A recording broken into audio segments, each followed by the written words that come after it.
What is up, Dodger fans? Thank you so much for tuning in to another episode of the Incline Dodgers podcast presented by Tick Pick and Fansided. I didn't think the day would come on this podcast, but we're here. We might be living the biggest Dodgers meltdown of all time, unfortunately. We're talking about a championship team last season that had a 9-game lead in the NL West this season. And tonight, on August 13th, they find themselves now a full game back of the San Diego Padres for first place in the NL West when they just had a 3-game series with the Anaheim Angels, a series they probably should have won. They also had a series earlier with the Angels, a series they probably should have won, and instead they drop all 6 games. That's 6 losses. It hurts. The Dodgers had multiple bullpen meltdowns, including one tonight. We'll get into all of that shortly. And Suri wants to chime in as well because she's pissed apparently. But yeah, it's Kevin Klein. We're joined by Dusty Baker. It's me, Jake Reiner. I want to pass it off to Dusty, friend of the show. Let's get your first thoughts on what's been going on with these Dodgers. Yeah, guys, usually when I join you on the show, we're talking about a lot of positive things, and it's good to be back. Probably not the topic that I think we thought we would be talking about, wanted to talk about, etc. I think Kevin and I talked briefly even before this, but if you look at what this offseason was, what those expectations were, a lot of people talking about a team that was going to break the record of, 116 plus wins, right? Like that was this team. This team had such high expectations. Considering those expectations, this has got to be the most painful team that I think we've watched. I have to say probably since like 2012 when the team nearly made it to the postseason. Even that had an ascension towards the back end of the year. This is a straight up drop off like we've never seen before. And you're talking about not just a series sweep, it's a season series sweep to your crosstown rival. I don't think anybody's going to argue the Angels are a rival. There hasn't been a lot to be of a rivalry there in the past or recent past, especially. Right now, the Angels, their fans can parade in the DMs, mentions, whatever. They have all the right in the world because that was the most pathetic series. And this has been the most pathetic team that I think I've seen wearing Dodger blue in over a decade. And so, yeah, it's super disappointing. And there are a lot of things you can point to, and we're obviously going to talk about it throughout this podcast. But I think the easiest thing to hammer out is pretty simple. That bullpen is an utter disaster. And this could have been at least somewhat avoidable had there been a move beyond Brock Stewart and Alex Call at the trade deadline. And that didn't happen. Here we are now. And Dodgers in second place. We'll dive into it more, as this is probably going to be maybe a little bit of a debate. But I think Dave Roberts has to take some accountability right now for a full 10-game swing. The Dodgers were up 9 games. Now they're down 1 game. They're 68-53. Jake Reiner, I know we've been texting back and forth with these games. Where do you want to get started? I think when we take a look at what happened in this Angels series, it is a microcosm of everything that has been wrong with this team this year. You had the glaring hitting with runners in scoring position. That's been terrible. You've had the defense, which has been bad. You've had bad starting pitching. You've had horrendous bullpen and horrendous bullpen management, I might add. And then above that, one thing that, has been brought up a lot about this team is the World Series hangover. Well, how can you account for all the guys that weren't on the World Series team last year that they added to this roster this year and all have been bad? Conforto, Yates, Tanner Scott, Alex Call, Brock Stewart, Hae-Sung Kim, who was good, but he's out. All of these guys that have been added to the roster this year have been bad. Where's the hunger? Where's the fight from them? Where's the execution? This team does not execute like they did last year. It is a complete disaster what has happened here this summer with this team since the beginning of July. They've been kind of up and down, a little over 500 for the majority of the season, but since July, it has been an absolute train wreck. They have lost all 9 games plus 1 in the standings. They are now in second place behind the San Diego Padres. And now we face the Padres this weekend. And I can only hope that the Dodgers figure it out on their off day and go into this weekend and figure it the F out, because it has been an absolute disaster watching this team. So I want to ask you guys this, and you can agree or disagree or point out your moment. I think tonight's game had to have been lost in the 8th inning. I know there were some swings and misses with the bases loaded. Teoscar looked wild out there. He was chasing and whiffing, but I don't understand the decision to go with Justin Robleski in high leverage to start the 8th inning when you have Mike Trout and Taylor Ward, two of the Angels' top right-handed hitters, not only on their team, but in the entire American League. And they've had our way this entire series.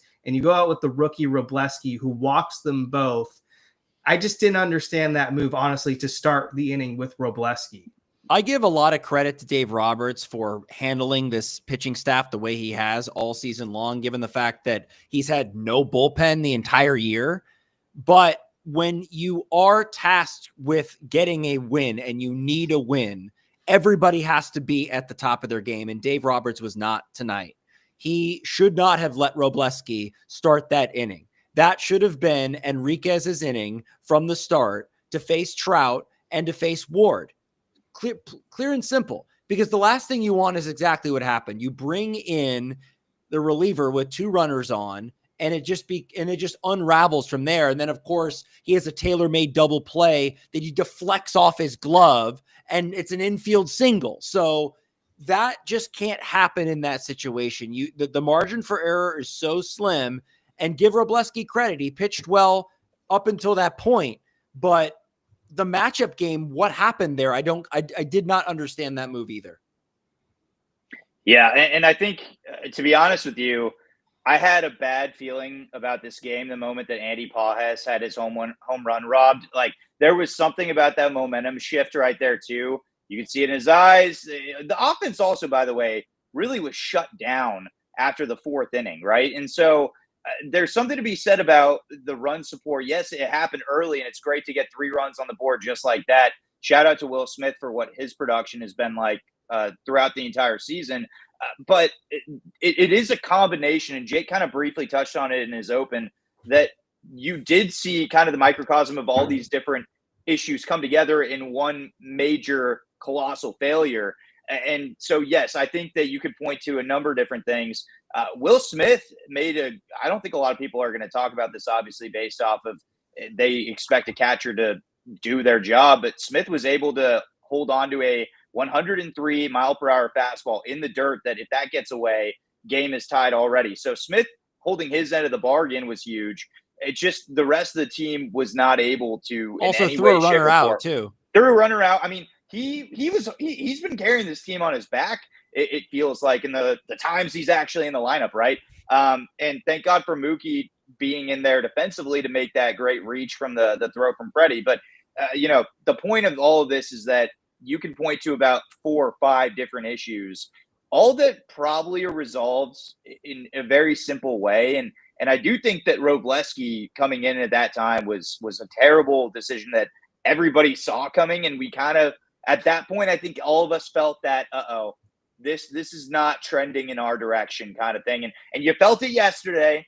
You felt it the day before that. There is this vibe around this team right now that is, how are they going to blow it today, right? How are they going to take this lead and how are they going to blow it? Or how are they going to find a way to lose in a creative way this time around? They're basically LA Chargering right now. That's what they're doing. And it's so painful to watch. And, I could hype about this the whole time. I am frustrated as heck with the guys like Conforto. Brock Stewart was their major acquisition at the deadline. And I know they made signings during the offseason. The offseason's not obviously July 31st. There's a whole other season that goes on after that. There were moves that needed to be made. Yeah, absolutely. And just quickly, I just to your point about, Will Smith stepping up, Mookie Betts, an 8-game hitting streak. He's starting to heat up and he's changed his swing. We'd love to get into that at some point. Freddie Freeman's been a model of consistency. And of course, Will Smith is carrying this team offensively. There were so many good things that I would have loved to talk about in this series, but because the bullpen was a complete disaster each and every night, it's like you can't really take from the positive, but if there is a silver lining, those guys getting going now, they can carry this team offensively to the finish line. But the biggest question mark is who is going to hold leads out of this bullpen. Nobody can do that job right now. Headed into the deadline for like a good month, we talked about it ad nauseum that they needed to make a move for a big high leverage reliever, and Freeman just sat on his hands. And I honestly am frustrated with that mentality because this bullpen right now is not a championship winning bullpen by any means. Blake Treinen hasn't had a clean inning since coming back off the IL. Alex Vesia just looks out of gas, probably because of the overusage. Tanner Scott, who knows what version we're going to get when he's activated. Kirby Yates almost looks like a sunk cost. Ben Kasparius looks completely burned out. And now they're using guys that aren't high leverage relievers in high leverage. Henrique is another example. I don't care if he throws 103 miles per hour. If he's throwing it right down the middle to a Hoppy, what good does that do? And this guy is a disaster defensively.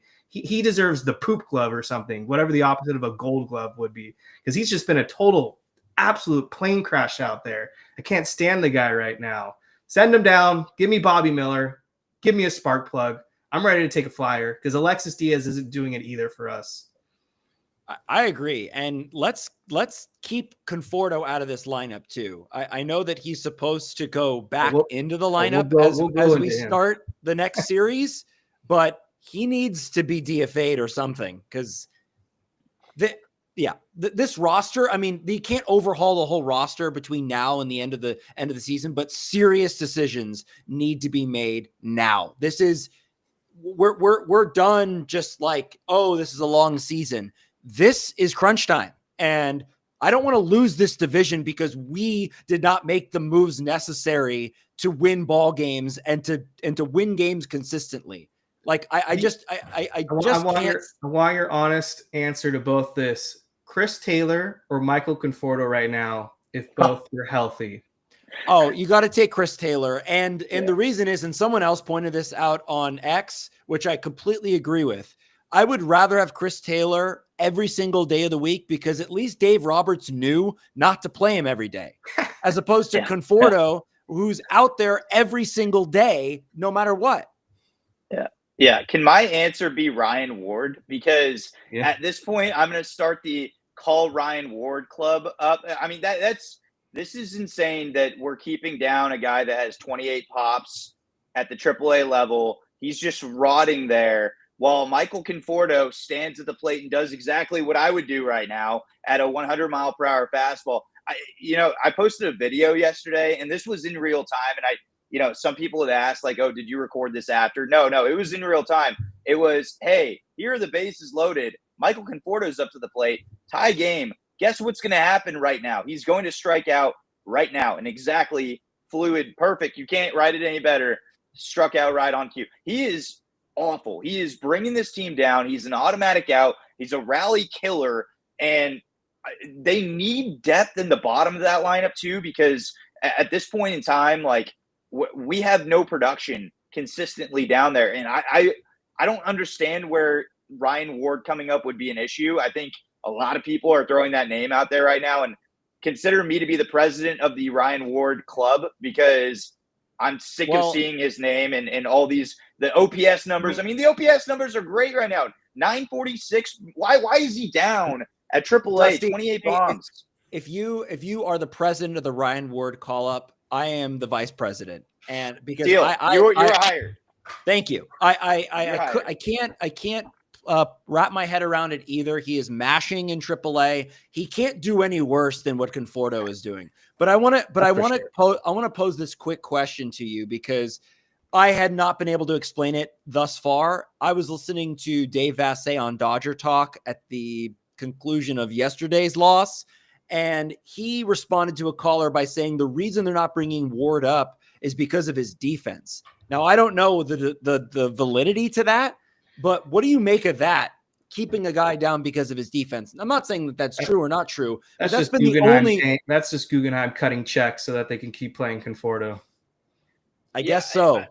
I don't think that. I mean, I don't know where he's getting that info from. As far as Vassay is going to obviously have the sources, but if your numbers are popping off that way and the production is at that level. And Ward, by the way, I did a pretty deep dive on him. This is not the first time we've seen him pop off in the minors. He's been doing it for a good chunk of his career. And so the fact that we're not he's an old minor leaguer. Yeah, I think he's 27 years old, and give him the opportunity, see what he can do. I mean, freaking, at this point in time, you don't know what you're going to get if you don't give him the shot. And Max Muncy, if you remember when he came up, we were all like, who's this Max Muncy guy? He comes out and just absolutely mashes. You don't find out unless you find the opportunity. I'm saying Michael Conforto right now in his 188 or whatever average it is, I don't see how that is so valuable to this lineup, to the front office, that they can't make that move. And at this point, like, the fan base is infuriated. He is straight dead money. Cut him. It's dead money. There is no value, no inherent value.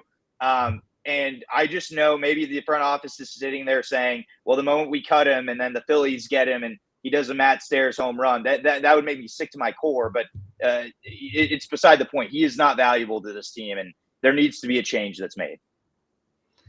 I've been pretty much out on Michael Conforto since Mother's Day. I've never fallen into this trap and the whole metrics of, oh, he's hitting the ball hard. Even though he's out, at least he's hitting the ball hard. Michael Conforto is pure dog shit. He is now the equivalent of Andrew Jones. That's what this generation is going to always tie Michael Conforto to. We viewed Andrew Jones as that bust. Michael Conforto is this generation's massive bust. I don't know how a single player can do it, but Michael Conforto has been able to find a way to make this entire team bad.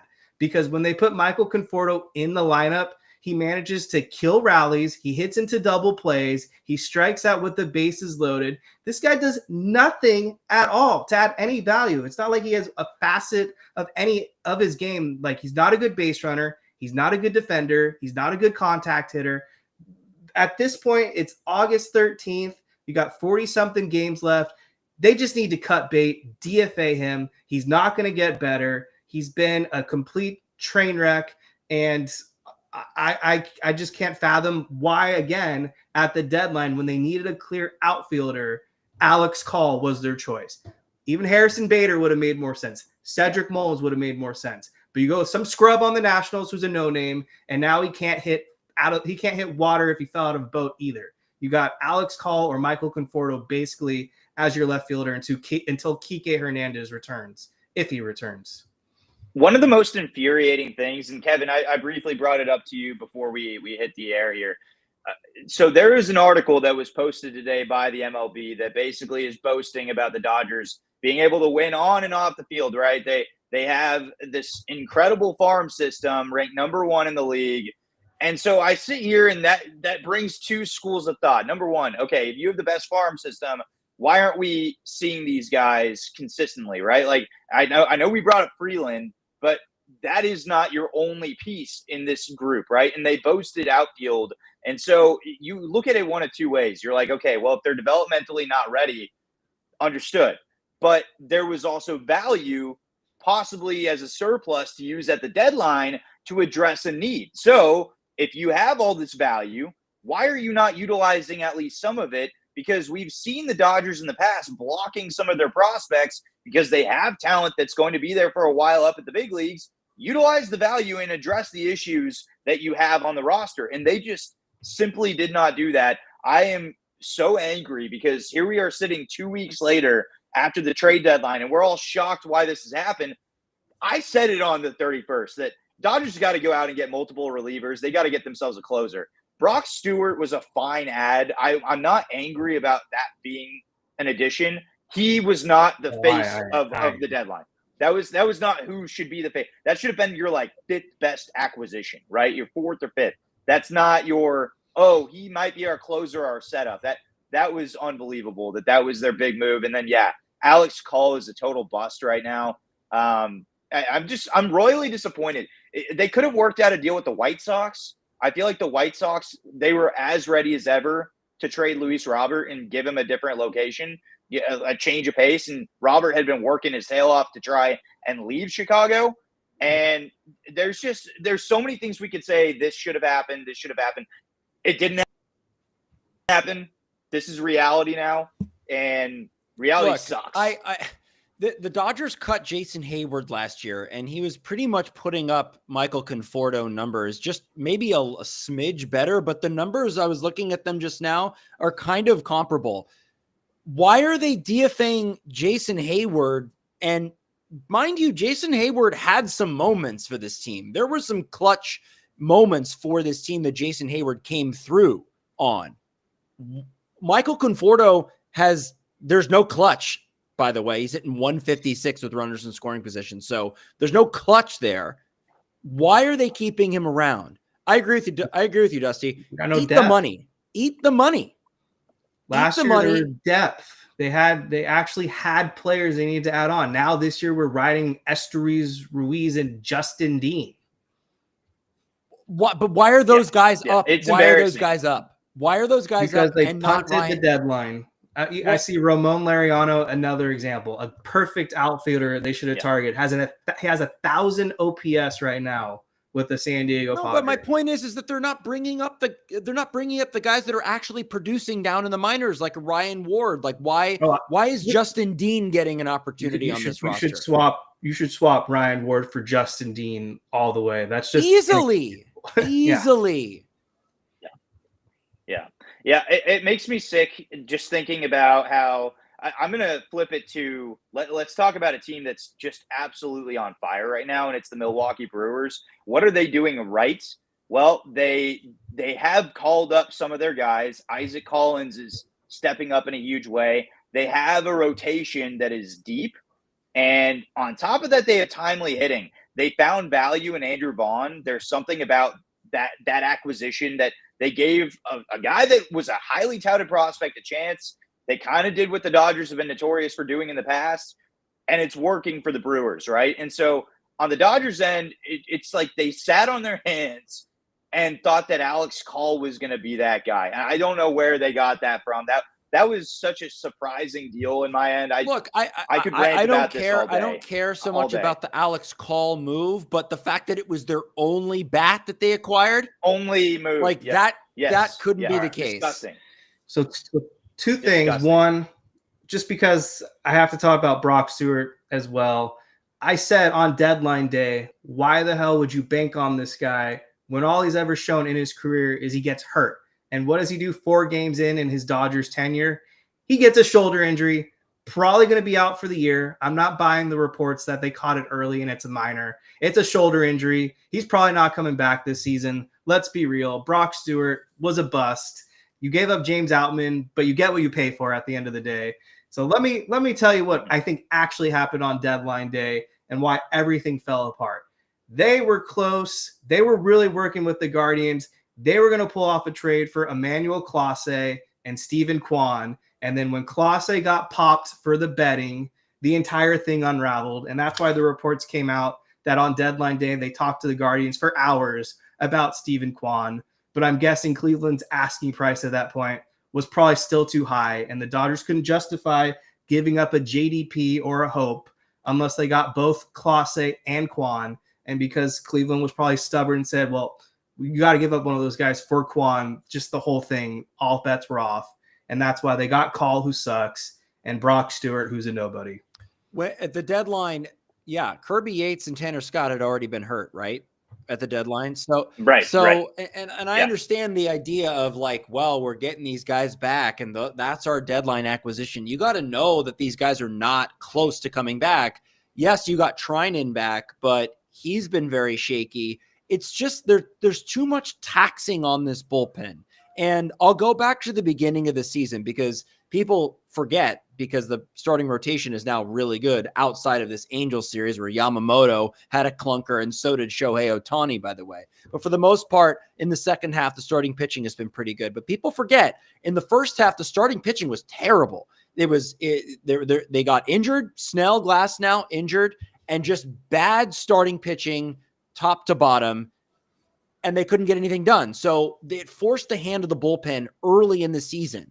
And basically the bullpen has had to shoulder this blame throughout the entire season, not to mention losing all of their top guys. Evan Phillips out, Michael Kopech out, Bruce Dargratterall pretty much dead. Treinen's been out. Kirby Yates out, Tanner Scott out. All these guys are out. So now you got guys like Vesia, who has been great all season, who has a dead arm now, can't close out a game because he's not a closer, but also he's just too overworked. I mean, it's a domino effect of what happened. And the fact that they didn't go out and get an actual high leverage reliever at the deadline it's catastrophic, because how many relievers got moved? A ton of them. A ton of relievers got moved. And so if you're not going to bring up Ryan Ward, what the hell is he doing in AAA? Trade his ass then. Yeah. Yes. 100%. I cannot agree more. That is what I'm saying is I'm sick and tired of reading about how good the Dodgers farm system is. And then these guys come up, they don't do anything, they don't produce. And then you're like, well, there was an opportunity to get an MLB piece that was ready, because who's to say these guys aren't going to produce down the road, right? That is the whole point of a prospect, right? They're not immediately going to bring value necessarily. But so, like, when you have the Dalton Rushings of the world, and I'm not, by the way, trying to convince people trade Dalton Rushing, I'm just using this as an example. You can't expect Dalton Rushing to come up and be the greatest player of all time.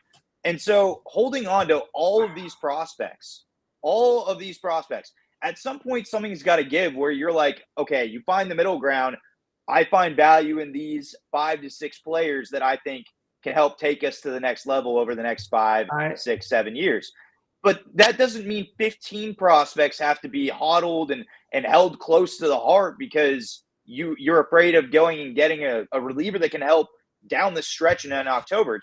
I'm glad you brought up Dalton Rushing, because I'm just not understanding the usage with him right now. How come a year ago they refused to trade him for Garrett Crochet when that was the big asking price from the White Sox? And now this year he's essentially just a backup catcher, and you can tell that his value is diminishing, even though he did hit that big home run yesterday. So positive sign in the right direction, obviously. But if we're just going to hold on to Dalton Rushing to just be a backup catcher, then, like, what are we doing here? Yeah, I didn't understand the move either. I mean, I even brought it up. It didn't make sense. I mean, you signed Will Smith to this 10-year extension. So what? So is Rushing going to be a backup first baseman to Freddie Freeman, who never misses a game? I mean, he's starting to miss a couple more games, but it's like, so what, he's going to be a bench piece? And they don't even trust him. They had to move Mookie Betts, their shortstop, from shortstop to right field the other night because they didn't want to put Dalton Rushing in the outfield. So where is he going to play? And then they just cast off Hunter Fiducia, who I thought in a perfect world you'd trade Rushing for a high leverage reliever and a bat, and then you move Fiducia up, perfect backup catcher. I don't understand what the philosophy is here with this franchise this year. It usually makes a lot of sense to me, but this year they've made so many moves, Dave Roberts, included in that make no sense. Yeah, I'm very confused by the overall approach, right? And you have to wonder. I wish I could have been a fly on the wall during that July 31st day, because you wonder how active Andrew Friedman actually was. And Kevin, to your point about the negotiations with the Guardians and what that looked like, I thought Stephen Kwan was like right him in the lineup today, right? That's who I thought was coming over to LA. And I would have loved that move, by the way. Was very impressed with him, have been very impressed with him over the course of his career, but recently heard an interview from him. It was like a 10-minute interview. Listen to all of it. He is so intelligent. His way that he approaches every at-bat is exactly what the Dodgers would need. He talked about how he approaches with 1 strike, 2 strikes, the pitch he's looking for in the zone, how he's approaching it based off of each pitcher. And it was very well put together, more than what you hear an average MLB guy say, where it's like, well, I'm going to go up and see it where I drive it. He was very discreet about exactly what his approach looked like, and very intelligent, positive impact, would have fit right into the locker room. I don't blame the Guardians for not wanting to trade him. I blame the Dodgers for not giving up the pieces to acquire a piece like that is a championship caliber player. And he's been an all-star, and instead they got Alex Cobb. So, I'm going to probably beat this. The horse is dead. All right, the horse is dead, but I could beat the horse to death with all of this. I'm very frustrated with how they approached the deadline And 2 weeks later, we are seeing the result of the Padres being royally active and addressing more than enough needs, right? And while I don't necessarily agree with getting rid of a guy like Leo DeVries, guess what? The Padres position themselves and they're in first place now. So the Dodgers should have seen those moves. I don't think that you have to, body up with one particular team, but they should have had in their head, hey, we might need to make one significant move. The Phillies get Duran. Guess what? That bullpen is locked down. It is really, really good. The Phillies are going to be brutal to face. The Mets, they acquired a bullpen piece. They acquired a bat. Like, everybody that is competitive in this league, in the National League, is very difficult to win in. They made moves, except for the Dodgers, who said, we won a championship last year. We did it right last year. And I really think that's the mentality. I think it's, hey, we did it right before, so let's just not. The funny thing is that with all the stuff we're talking about right now is completely valid, because this team is not playing good baseball in every facet of the game. But the funny thing to me is that they could go into they're coming home to play San Diego, but they could go into the San Diego series and completely turn the season around because they have the talent. And then all of a sudden they rip off this amazing run and go steamrolling into the playoffs. I'm still holding out hope that could actually happen, because this team has the talent to do that. They've got pieces coming back that could make that happen. But the problem is that they're just not executing. They're not the last year's team felt like business as usual. And now this team just feels just kind of lethargic, and they're not executing the way that last year's team did. And I keep bringing up the 2024 Yankees. That's what this feels like, is that they're just not executing like that team was not executing. And then it bit them in the playoffs. Also, just last year, it seemed like they were having fun, and that they, had chemistry and aura and like that dog mentality. This year, they just look very complacent, and I would say this team is more business as usual. It reminds me of kind of the 2022 team, where they cruised their way through the regular season, and then the moment the going got tough, they rolled over on their backs, and it feels like we're kind of back to that team again. Well, we've not been cruising through this season. It's been really tough. We had a 9-game lead. Yeah, but this season has been up and down. Despite the fact that we had a 9-game lead, the Giants fell off there, by the way. They completely disappeared. Yeah. And San Diego was playing horrible baseball. And now it's like San Diego's playing up to their abilities, and we're not. So it has been kind of an up and down weird season. We are now in second place for the first time since 2021. Yeah, I think this year what's interesting is it's very easy to compare teams to past Dodgers teams. This is fascinating to me that, if I talk to Reds fans all the time, right? I see them all the time out here. They would be thrilled to get into the playoffs. There are two different standards, right? There are the standards of the organizations that want to just be a part of the fight. And then you have the Dodgers standard, which is, we want to be the champions and own the league and dominate year in, year out, right? That's the difference there. And so what's crazy to me is that based off of recent decisions and the way that this organization has kind of gone about their business and the way the players are, they are almost faltering away from that standard, and it's visible to us, right? We can see, okay, this is not a team that's a championship team. They're filtered in with the rest of these teams. And meanwhile, the Brewers are taking massive steps forward. The Phillies have taken massive steps forward. It's very frustrating, because this team has, as far as talent is concerned, more talent than any other team in the majors. That's clear. Execution, like you said, Jake, is really lacking. The bullpen has no depth. They're burnt out. And we've gotten to a point now where, I mean, you talked about the glass half full with the Padres series.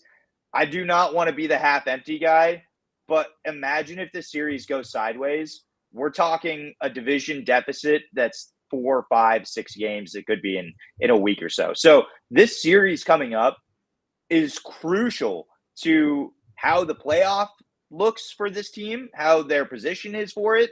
I mean, you're talking about a wild card versus still a chance to possibly have a bye. I mean, this is as crucial of a regular season series coming up as I think you'll point to any team in any series this year.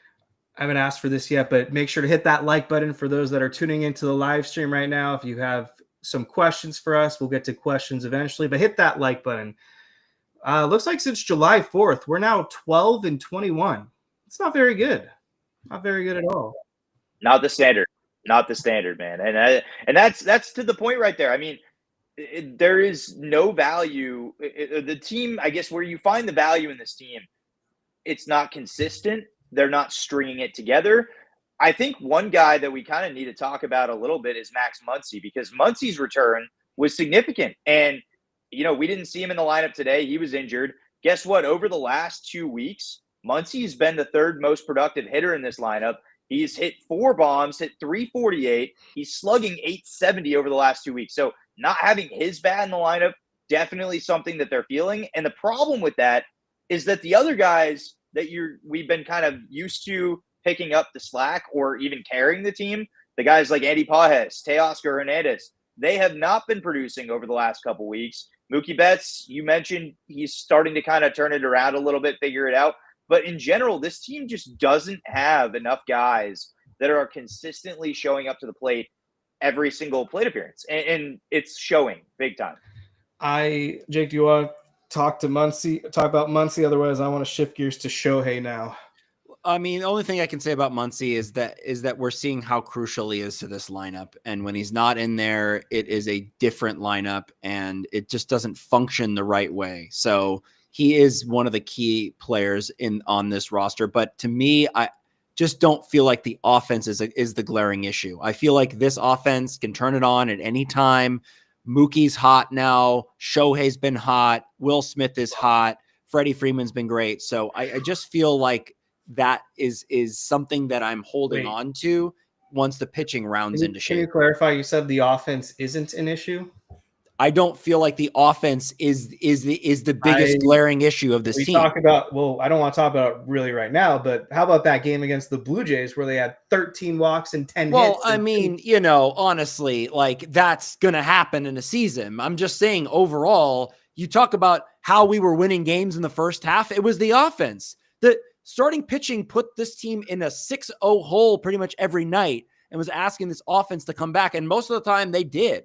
So I don't really have as much concern about this offense. They just got to put the right guys in the lineup every day and in the right position defensively. And then those issues go away, in my opinion.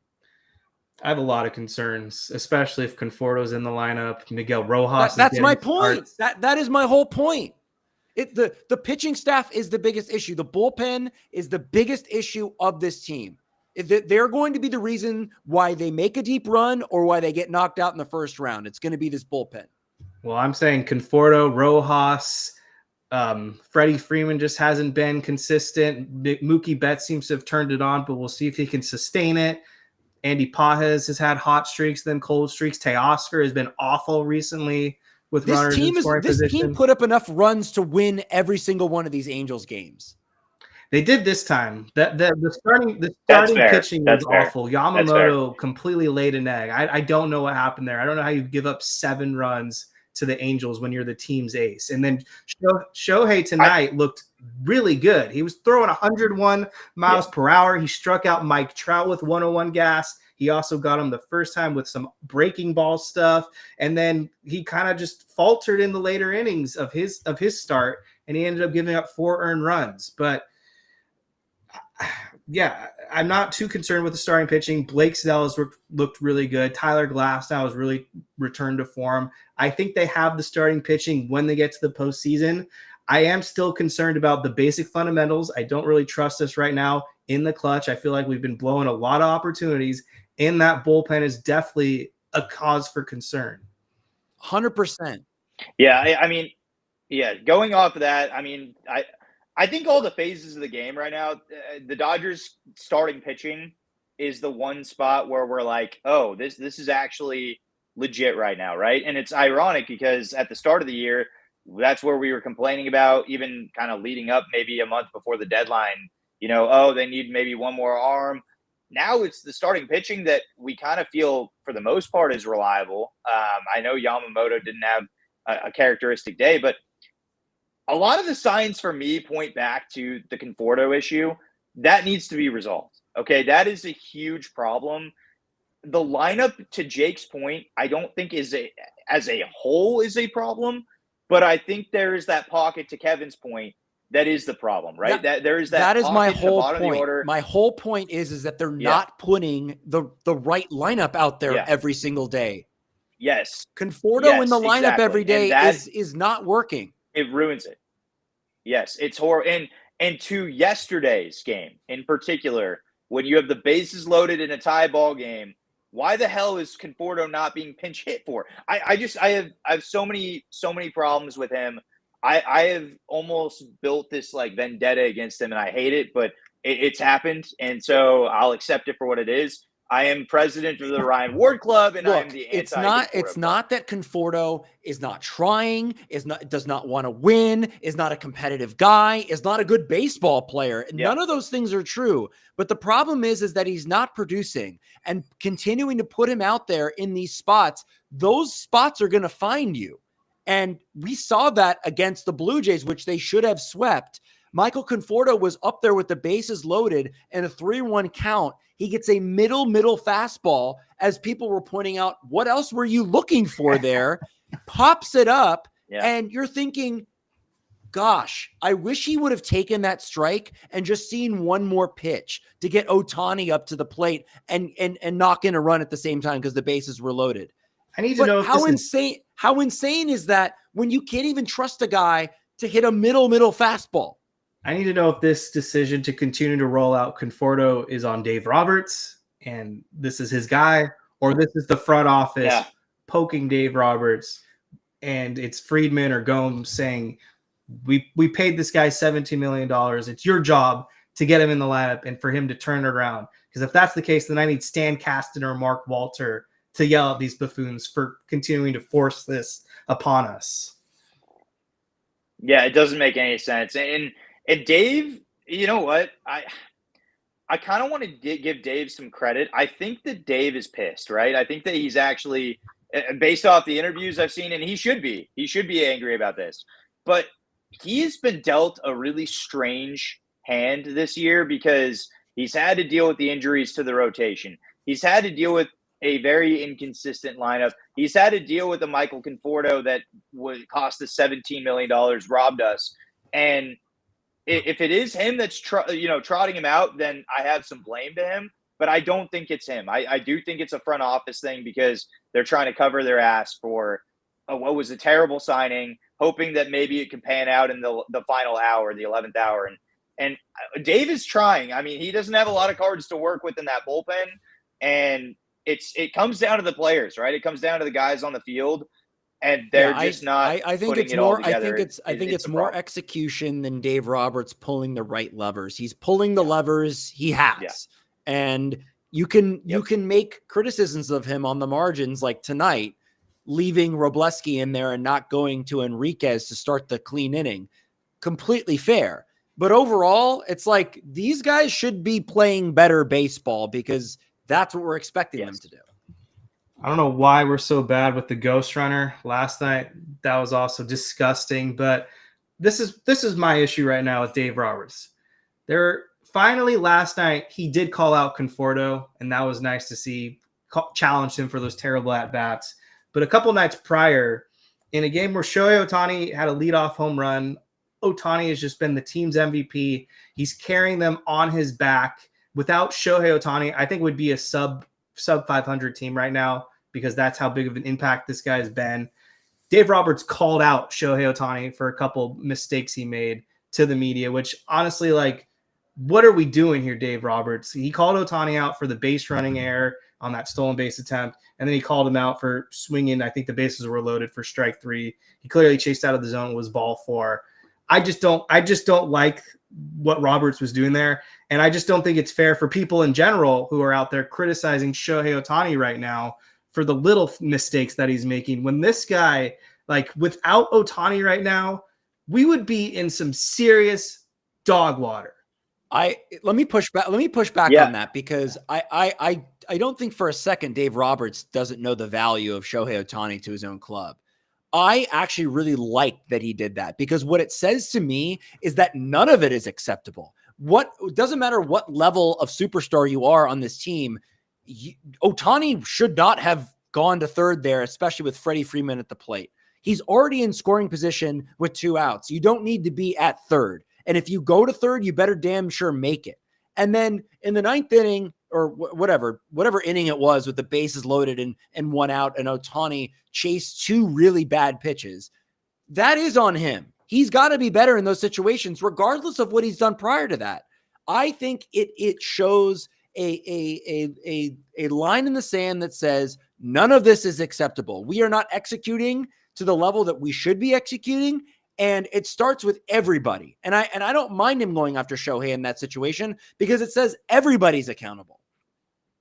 So why does he go after Shohei, but when Mookie Betts is stealing a base for no reason because he's the slowest person on the team, and then he gets thrown out, and then Freddie Freeman hits a home run when it could have been a 2-run home run, Dodgers end up losing by 1 run. Because that's a different situation, and I agree. I agree. Mookie Betts. Well, this is my point. And how come when Eric Lauer was completely erratic with command, nothing called out about Will Smith swinging on a 3-0 count?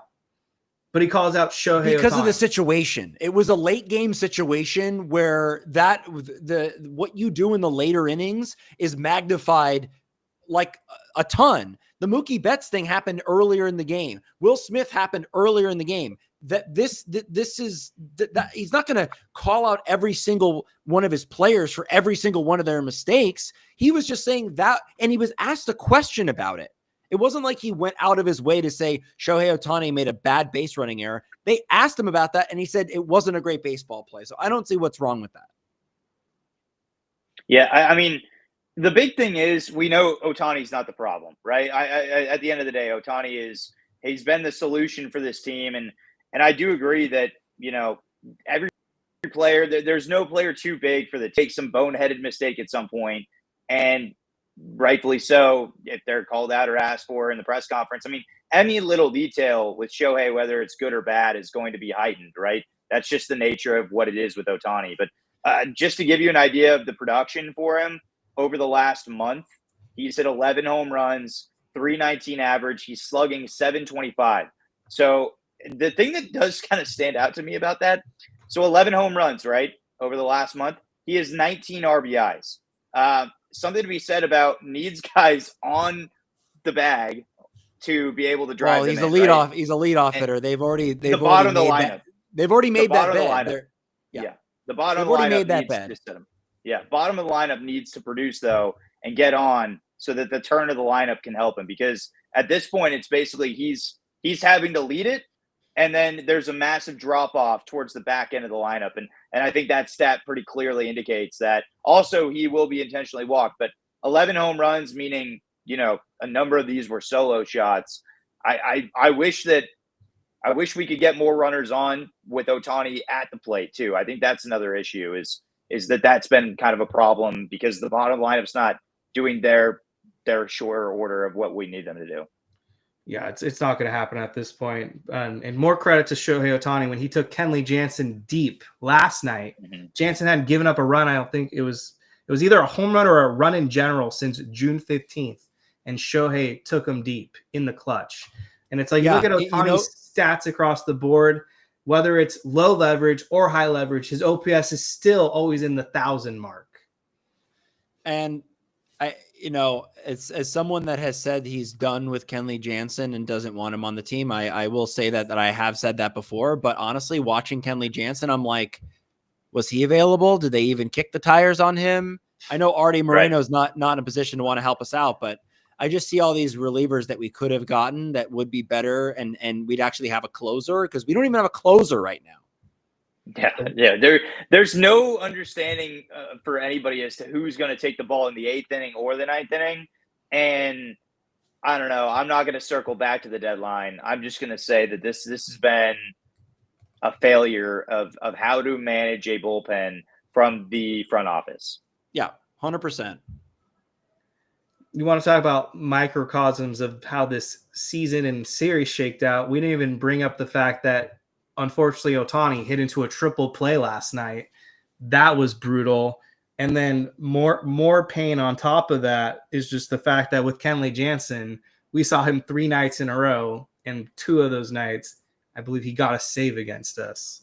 Well, I mean, you talk about microcosms, and the Ohtani triple play doesn't happen if Dalton Rushing isn't a country mile off of first base. And where are you going? You have a runner ahead of you. The it's a line drive. You freeze on a line drive. So just base running errors, Mookie, not lining up on the relay throw from Conforto in left field that allowed a run to score. Just bad execution. And I can't help but wonder, why are we playing him at shortstop? Again, I'm not going to stop saying that. It is the most asinine thing. And Vesia, again, I hate to reference him all the time, but he's right. Vesia was saying that it could very well happen that the Dodgers look at the landscape of their team and say, okay, Mookie, time to move back to right field because we need you out there defensively and just every other reason why. And if that happens, I'm going to blow a gasket because at this point, it's like, what if you end up moving him there again for the playoff run, then why are we doing this in the first place? He could replace Michael Conforto. There's your solution. Yeah. And he loves Miggy Rowe anyway. And Miggy Rowe's actually can get base hits. Put him at shortstop. Never thought you'd say that. I know. Well, it's a dire situation right now. Desperate times call for desperate measures, and Michael Conforto is ruining this team. So I am so glad we're not facing Taylor Ward anymore this season, because that guy is the new Christian Walker for this year. Felt like he had a home run every night. And Zach Nato had some good moments. Mike Trout was coming through in the clutch. I just couldn't believe the Angels looked like a playoff team, like in general, but they're not. They might, and if they can actually stick to this strategy, it's interesting. They've, over the last 2 to 3 years, they've made it a priority to call up their first round draft picks really fast. I mean, faster than usual. We saw it again this year with their draft pick out of Tennessee. And so I just wonder, like Nolan Schanuel, he was drafted and then he gets called up. You see Christian Moore, that was the draft pick from Tennessee. I bet you down the road he'll produce too. I loved what I saw from him when he was playing college ball. That kid has some serious pop. It just hasn't shown up yet in the MLB level. But I wonder how sustainable that is. But with that being said, Neto was also part of that model. O'Hoppe was part of that model. Like what the Angels are doing, and I'm not going to sit here and compliment the Angels for the years of failures that they've had, but that strategy has yet to burn them, which is kind of fascinating to me, that out of all the things they've done wrong, that might be the thing they've done right, is they've gotten their guys the experience early on here that they picked early on, that they saw a future with. And they said, you know what, we're going to ride with you through the fire, the brimstone, and we're going to let you figure it out on your own. And don't be surprised when we're saying Christian Moore's name and we're like, who's this kid? No, I mean, he was a stud at Tennessee. He's going to work it out too. And I think the Angels, you know what, tip the cap to them on that. They don't do a lot of things right, but they played this series pretty well. And that strategy, I didn't believe in it when I heard it and saw it. I might be wrong. It's working for them. So I'm going to open it up to the chat. We'll take a few questions. If anyone drops some good questions, we'll focus on those. But I want to talk about this Padres-Dodgers series real quick that tips off Friday. So let me read you guys the pitching matchup, and then you can just briefly go over how you think this is going to play out. You've got Clayton Kershaw versus Michael King. Believe this is King's second start off the injured list. Blake Snell, Dylan Cease, the middle game.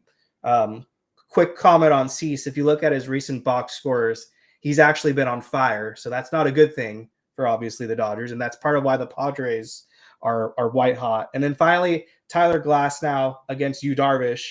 And it feels like even when Yu Darvish is having a bad season, he always shows up against the Dodgers.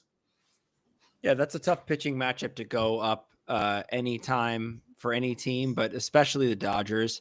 The Dodgers have been able to get to Dylan Cease in the past, and he's also shut them down. So it could be either or there. But yeah, you're right about Yu Darvish. Yu Darvish kind of owns this team. And even though they got to him in the playoffs last year, they didn't really. I mean, they only put, I think, like 2 runs on him. It was just 2 solo shots by Kike and Teoscar, and that was it. So this is going to be a really tough series for this Dodgers team.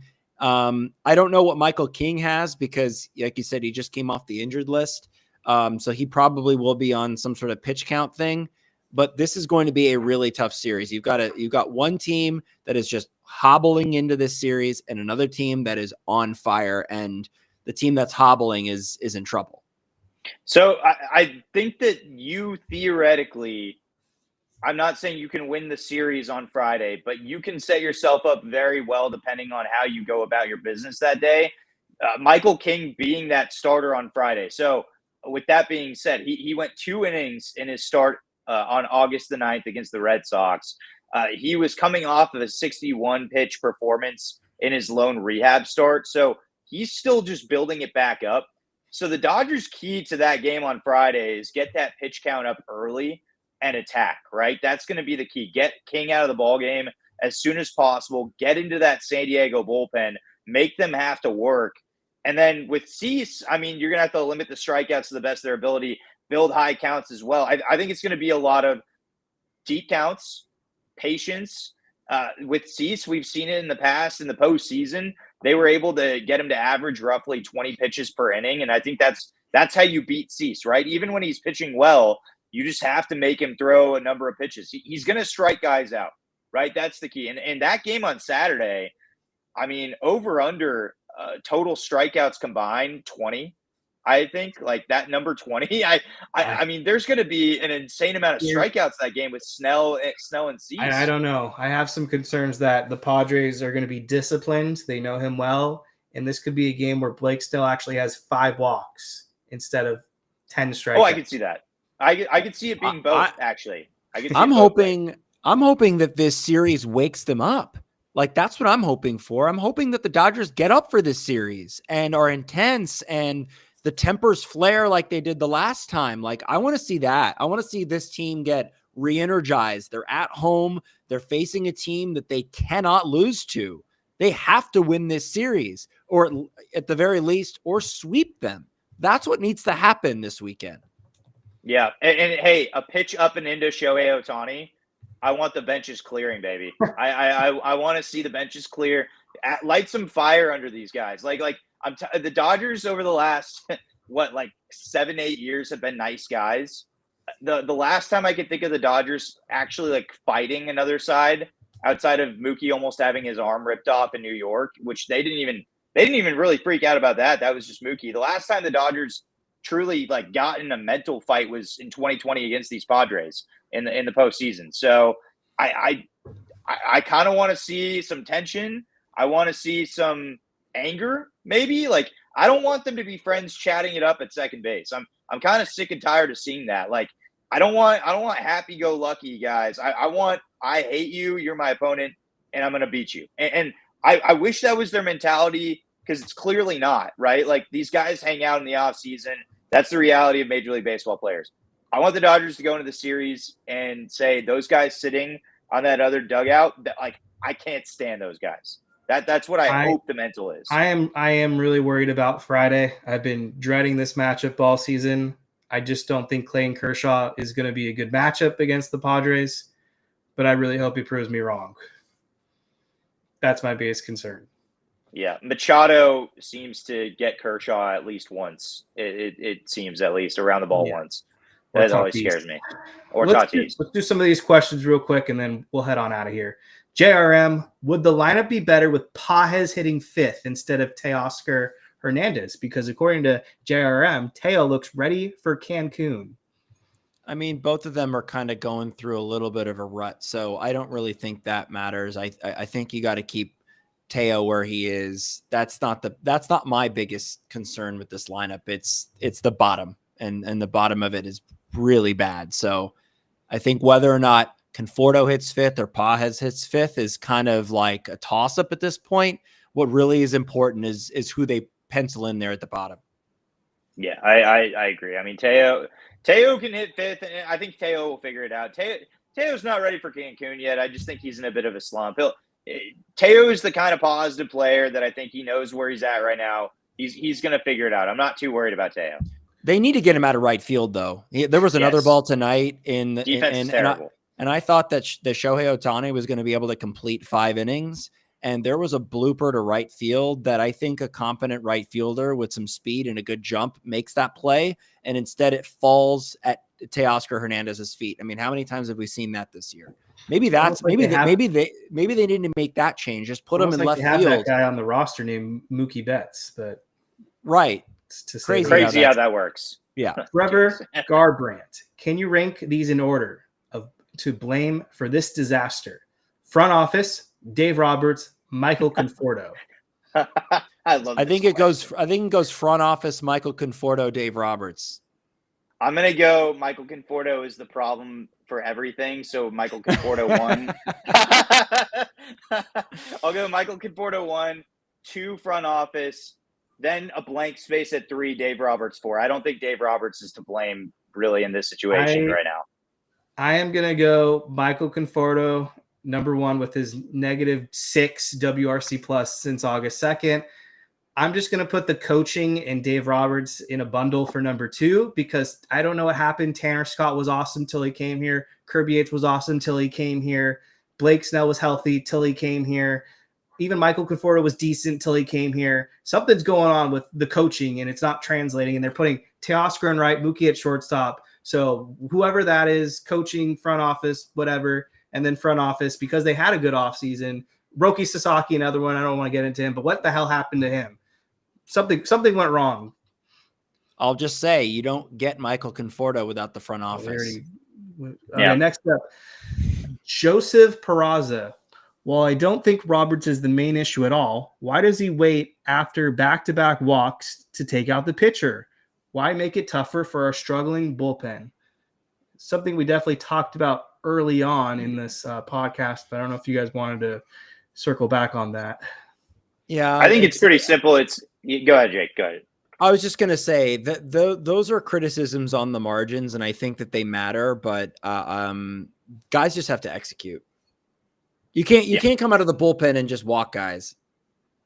Right. Yeah. I mean, at the end of the day, you got to make your pitches. You got to hit your spots. By the way, while we're on the topic of spots, the umpiring, just atrocious. Like some of these calls.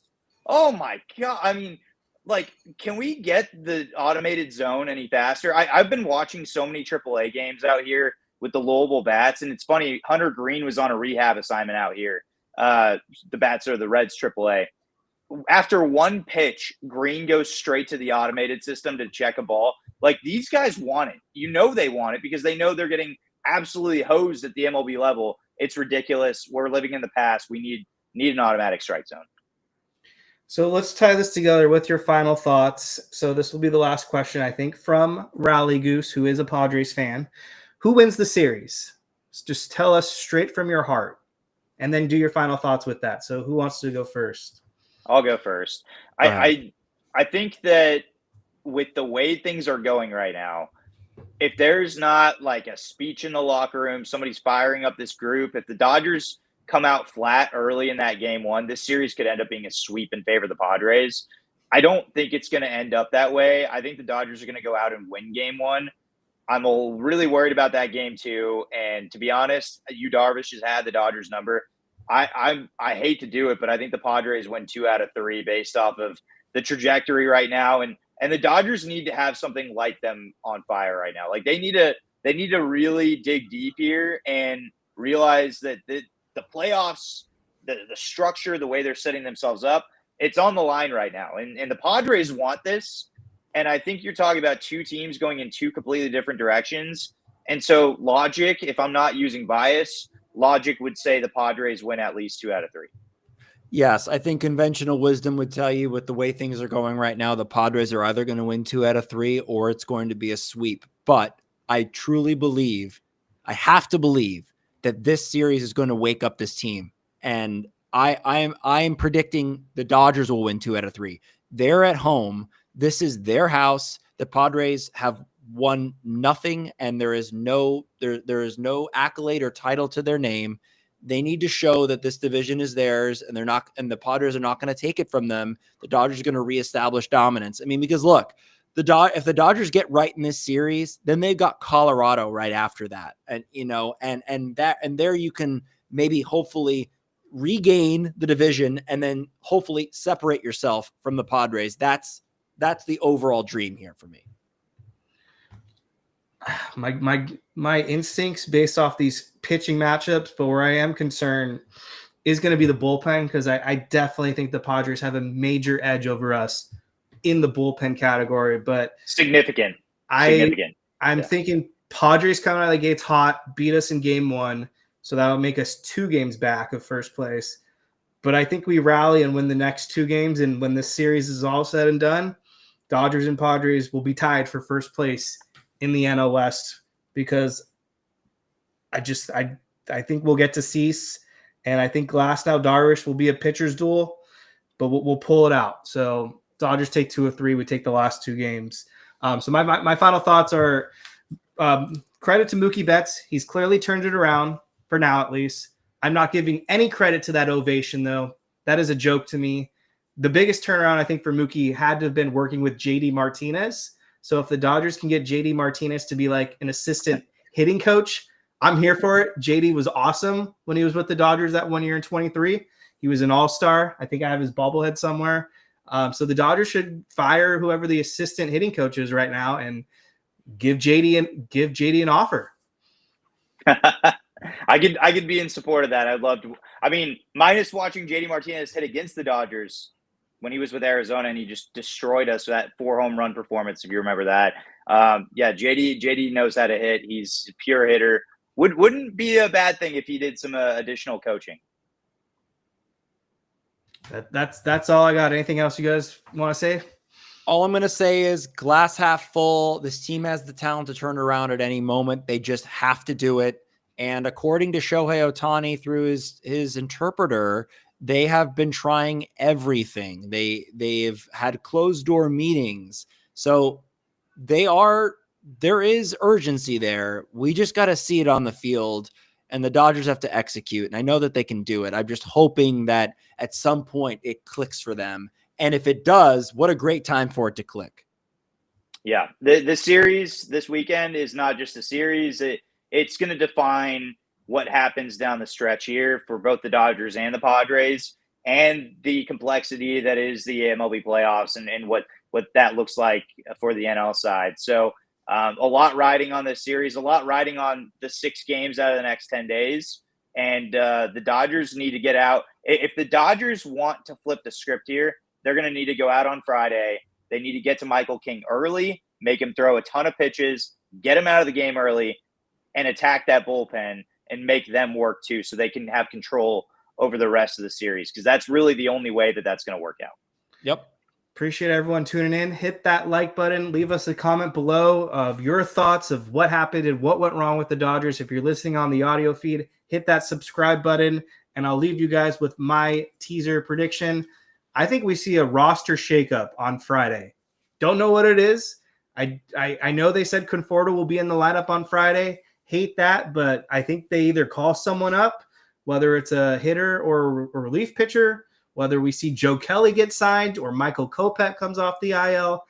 I think they're feeling the pressure, and I think we see a move. Thank you all for listening to the Incline Dodgers podcast. Your Los Angeles Dodgers are world